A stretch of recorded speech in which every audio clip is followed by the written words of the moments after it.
Let's just get right into it. The Federal Reserve, and maybe I'm jinxing myself here, is guaranteed to not cut rates at its next meeting. And with each passing day, with each passing jobs report, and with each passing CPI report, the chance that the Federal Reserve does not cut rates at all this year increases. And that has everything to do with the most recent jobs report, which on the surface was fantastic. But when you actually dig into the report and look at the specific numbers, it's much less fantastic. So the headline number, the number you're gonna see all over the news, is that a whopping 272,000 jobs were added last month, which is actually like 100,000 more jobs than the consensus estimate by economists, which was sitting around 160,000 jobs. Yay, the economy is strong. Nothing to see here. Everything is great. Except when you start to look deeper, you'll see that full-time employment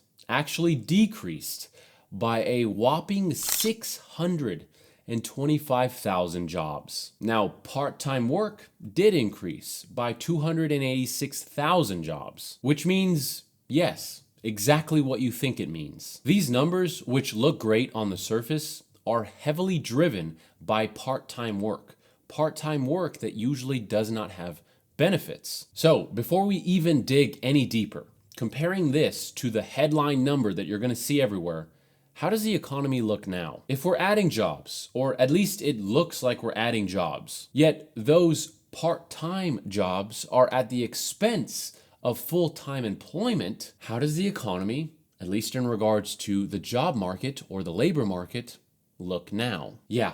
Now let's go a little further. 43,000 of those total added jobs is government employment, which means at the taxpayer expense. It also kind of sort of means, in a sense, that the government is inflating or at least influencing these numbers by adding jobs, especially when you realize that the US government was supposed to slow down its hiring by this point in time.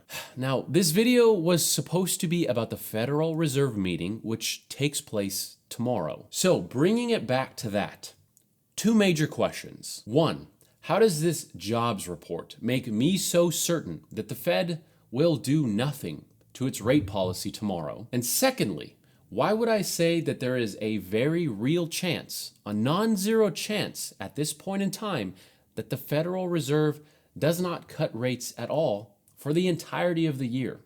Well, question one first. The Fed is really only going to cut rates in two main scenarios. The first, if the target rate of 2% is hit, or if the chances of hitting that 2% target rate is imminent at the current trajectory. And the second scenario is in an emergency. Now, first, when you look at the trajectory of inflation, it did look good in 2023, but 2024 has been a completely different story. Basically, every single CPI inflation report that has come out this year has shown one thing, that inflation is proving way more stickier than expected, especially in the 3% range. Oh, and this report showed one other thing that's important to talk about. Wage growth, which is currently sitting at 4.1%, officially outpacing the inflation rate. Now, I do want to pause here real quick so you can ponder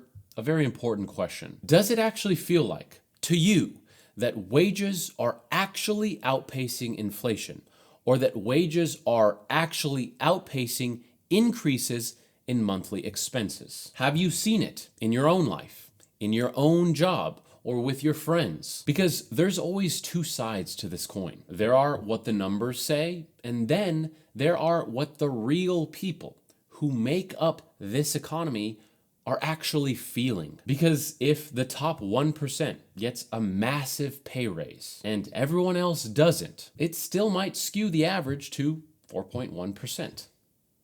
But I digress. On the surface, 4.1% wage growth looks great, but does it look great for the Fed? If you watch any of my updates, you'll remember that services inflation has been one of the hardest metrics this time around to get under control, with it currently hovering at 5.3%, which is actually slightly up from the previous month at 5.27%. Why does this matter? Well, because we have a service-based economy with many service-based incomes, which means that if wages in a service-based economy are outpacing inflation, it doesn't bode well for the services section of the inflation report, which again has been one of the most difficult metrics to get to or even near the Federal Reserve's 2% target rate. And talking about that inflation report, lo and behold, guess when the next one is released?